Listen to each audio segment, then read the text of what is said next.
नमस्कार किसान भाइयों, आज हम जीवामृत जिसको हम स्लरी बोलते हैं, इसको बनाने का जो प्रात्यक्षिक है या डेमोन्स्ट्रेशन है, इसको आज हम यहाँ पे करेंगे। ये जो डेमोन्स्ट्रेशन करते समय हम कौन कौन सी जो रॉ मटेरियल्स है या कौन कौन सी चीज़ें हमको यूज़ करना है, इसके बारे में हम डिटेल चर्चा करेंगे। उसके बाद जो जीवामृत है उसके अलग अलग जो प्रकार हैं वो कौन कौन से हैं, उसके हमारे खेती में क्या क्या यूज़ उसका होता है और हमें कितना बेनिफिशियल होते हैं, ये सब इसमें चर्चा करेंगे। तो शुरुआत में देखते हैं कि स्लरी क्या होती है, उसके बेनिफिट्स क्या क्या हैं। स्लरी जो है वो हमारे देशी गाय जो होती है उसका गोबर, उसका गोमूत्र और जो बाकी का जो उसको बैक्टीरिया बोलते हैं हम, कि जीवाणु जिसको हम बोलते हैं कि नत्र, स्फुरद, पालाश या नाइट्रोजन, फॉस्फेट और पोटैश, इसका जो फिक्सिंग या सोल्यूबलाइजिंग बैक्टीरिया होते हैं, इसको हम इस स्लरी में यूज़ करते हैं। स्लरी बनाने के लिए हमें किन किन चीज़ों की ज़रूरत होती है, उसमें हमें लगेगा मेनली जो अपना देसी गाय होता है उसका 20 किलो गोबर। उसके बाद आपको लगेगा देसी गाय का ही गोमूत्र 10 लीटर हमें लगेगा। उसके बाद जो ऑर्गेनिक जागरी होता है, हम जो उसको काला गुड़ बोलते हैं, तो वो हमको 2 केजी यूज़ करना है। और जो दाल होती है, बेसन का जो आटा होता है, वो 2 केजी यूज़ करते हैं। तो हम अभी प्रोसेस स्टार्ट करेंगे। अभी ये 200 लीटर्स का एक बैरल है जो कि प्रति एकड़ के लिए हम उसको बना रहे हैं। इसमें हमें एवरेजली 150 to 180 लीटर्स वाटर या पानी हम जिसको बोलते हैं उसको इस बैरल में लेना है। और ये लेने के बाद हमें उसमें शुरू से इनिशियली हम उसमें जो 20 केजी या 20 केजी का जो गोबर है इसको हम इसमें डालेंगे। डालने के बाद इसको पूरी तरह से अच्छे से मिक्स करेंगे। जैसे ही उसको पानी में डालेंगे तो उसके बाद उसको एक लकड़ी की सहारे इसको पूरी तरह से घुमा के मिक्स करेंगे। घुमाते टाइम हमको ये हमेशा ध्यान रखना है कि क्लॉकवाइज और एंटी क्लॉकवाइज ऐसे घुमाना है। तो इससे क्या होगा कि जो आपका गोबर आपने इसमें डाला है तो उसको अच्छे से मिक्स होने में इसको फ़ायदा मिलेगा। इसको आपको 2 to 3 मिनट्स तक शेक करना है या स्टर करते रहना है, मिक्स करना है। इसकी वजह से पानी और जो गोबर है ये पूरी तरह से आपका एक रूप हो जाएगा। उसके बाद हम डालेंगे गोमूत्र, जो 10 लीटर गोमूत्र डालना है उसको हम अभी डालेंगे।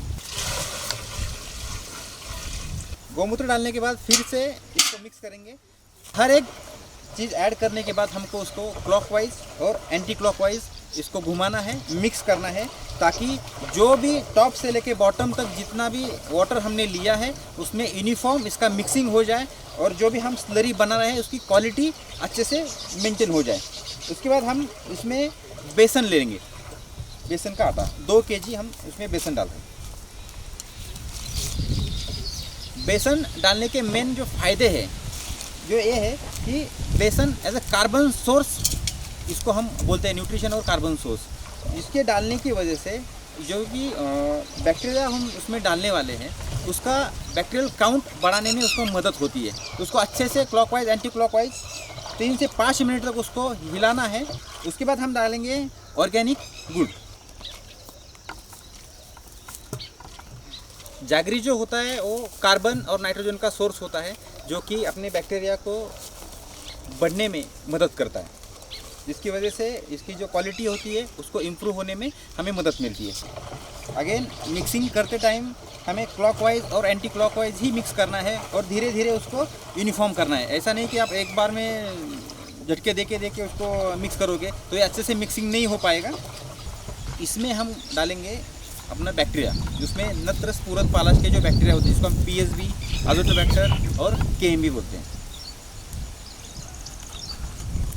ये अच्छी क्वालिटी की आपको potash mobilising bacteria, phosphate solubilising bacteria और नाइट्रोजन फिक्सिंग बैक्टीरिया उसमें डालने हैं। इसका मिनिमम काउंट जो है ये 1 × 10⁻⁹ होना चाहिए।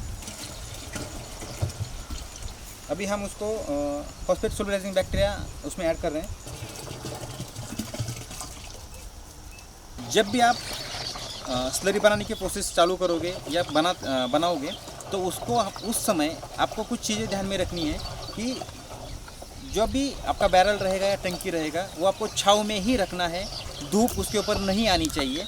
उसके बाद जब भी पूरा मिश्रण आपका एक रूप हो जाएगा, उसमें अगर पानी का मात्रा कम हो तो उसको बैलेंस करके लीजिएगा। उसके बाद उसको पूरी तरह से ढक के क्लोज़ करके उसको छाँव में रखिए। और दूसरा, हर रोज़ 2 या 3 बार सुबह, शाम और दोपहर में इसको मैक्सिमम या मिनिमम आप बोल सकते हैं 5 मिनट तक उसको आपको हिलाना है। यूनिफॉर्म मिक्सिंग करना है, क्लॉकवाइज और एंटी क्लॉकवाइज। मीन्स जो यूनिफॉर्म मिक्सिंग हो जाएगा, इससे हमें फ़ायदा क्या मिलेगा, तो जो भी आपने अभी रॉ मटेरियल डाला है, मान के चलिए कि देसी गाय का गोबर है, वो फ्रेश गोबर होता है। उसके बाद जो गोमूत्र होता है या बेसन होता है या गुड़ होता है या बैक्टीरिया होते हैं, तो उनको एरिएशन की भी ज़रूरत होती है। इसकी वजह से वो बढ़ जाता है, बढ़ते क्वांटिटी उसकी या क्वालिटी उसकी बढ़ जाती है, और हमें अभी जो फाइन स्लरी मिलना चालू हो जाता है। और ये स्लरी आपको जैसे आप आज बनाओगे तो इसको 3 या 4 दिन तक ही रखना है, उससे ज़्यादा उसको नहीं रखना है। ये क्योंकि जब आप स्लरी पूरी तरह से बनाते हो तो बनाने के बाद जो भी हमने मटेरियल लिया है, ये रॉ मटेरियल है पूरे, ये स्टरलाइज मटेरियल नहीं होते हैं। इसकी वजह से अगर आपने इसको ज़्यादा दिनों तक रखा तो बैक्टीरिया के साथ साथ बाकी के जो कीड़े हैं वे भी ग्रो करना चालू हो जाएगी। तो ये आपका पूरा फिर जो बनाया हुआ प्रोसेस है उसको आपको फेंक देना पड़ेगा। और जनरली हम अभी देखते हैं कि बहुत सारे लोग जो मिट्टी है, खेत की मिट्टी होती है या अपने जो बांध होते हैं, तो उसके ऊपर की मिट्टी लेके स्लरी बनाने के लिए यूज़ करते हैं। तो कोशिश कीजिए कि उसको भी ना डालें, क्योंकि बहुत बार हम देखते हैं कि आज जो केमिकल फर्टिलाइजर्स का यूज़ या हर्बिसाइड्स का यूज़ बहुत ज़्यादा होता है। मान के चलिए कि आपने मिट्टी ले ली खेती की, तो उसमें अगर हर्बिसाइड्स का या केमिकल का रेसिड्यू हो जाता है, तो जो भी स्लरी हम बनाते हैं उसमें वो आपके रेसिड्यू में आ जाएगा। इससे चलते आप जो भी बैक्टीरिया या जीवाणु यूज़ करने वाले हैं उसको वो फ्रेशली जो बनाया हुआ होता है, अज़ोटोबैक्टर हो गया, पीएसबी, केएमबी, उसको स्पेशलाइज हमने मुक्ताई ऑर्गेनिक फर्टिलाइजर्स ने जो बनाया है, आप उसको यूज़ कीजिए, ताकि आपका जो प्योर क्वालिटी का ही बैक्टीरिया उस स्लरी में जाए। जब ये वो स्लरी आप पैक करेंगे तो उसमें जो भी रॉ मटेरियल आपका है एज अ कार्बन और नाइट्रोजन सोर्स, तो उसकी मदद से वो जीवाणु का मल्टीप्लिकेशन ज़्यादा हो जाएगा और आपको रिजल्ट्स बहुत अच्छे आएंगे। तो यूज़ करते टाइम हमें आप उसको ड्रिप से भी यूज़ कर सकते हैं या उसको डायरेक्ट आप ड्रिंचिंग में यूज़ कर सकते हैं। अभी अगर ये स्लरी जो है इसको ड्रिप से अगर आपको देना है तो उसको आपको फ़िल्टर करके सिर्फ जो क्लियर सॉल्यूशन है या क्लियर क्वांटिटी आती है आपकी, उसी को ही आपको पर एकड़ के लिए यूज़ करना है। या तो फिर डायरेक्ट आपके जो फ्रूट्स प्लांट्स होंगे तो उसको आप डायरेक्टली 1 या 2 लीटर पर झाड़ को के हिसाब से आप उसको दे सकते हैं। इसकी वजह से क्या होगा कि आपके ज़मीन में जो भी केमिकल का अंश है उसको कम करने में बहुत फ़ायदा होगा। दूसरा, जो ज़मीन में एयर क्वालिटी जो होती है, एयर का सर्कुलेशन होना चाहिए। उसके बाद जो ज़मीन में आज हम देखते हैं कि कहीं पे भी हमको वर्म नहीं मिलते, अर्थवर्म्स, उसको केचुआ हम जो बोलते हैं, तो इसकी संख्या बढ़ने में आपको मदद हो जाएगी। तो इसके बढ़ने से क्या होगा कि जो सॉइल फर्टिलिटी है इसको बढ़ने में मदद होगी।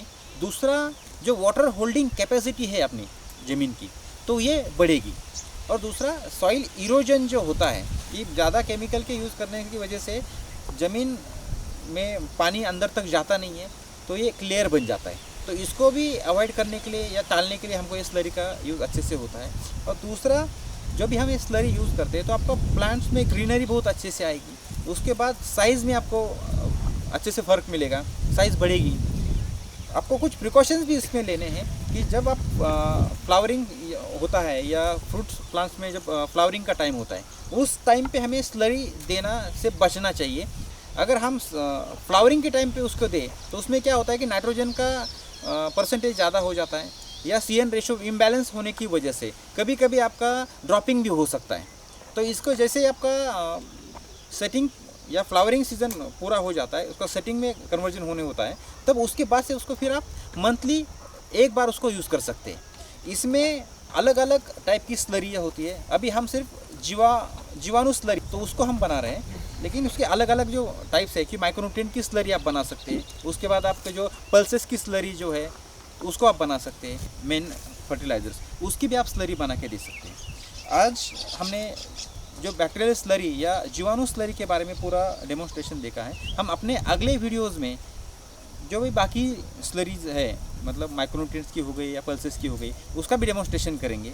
हमारे नए नए वीडियोस देखने के लिए हमारे चैनल को सब्सक्राइब कीजिए, बेल आइकन पे क्लिक कीजिए। इससे आपको नए नए टेक्निक्स, नए नए वीडियोस आपके पास आ जाएंगे। और आपके जो भी सुझाव है हमें अपने इनबॉक्स में दे दीजिएगा। धन्यवाद।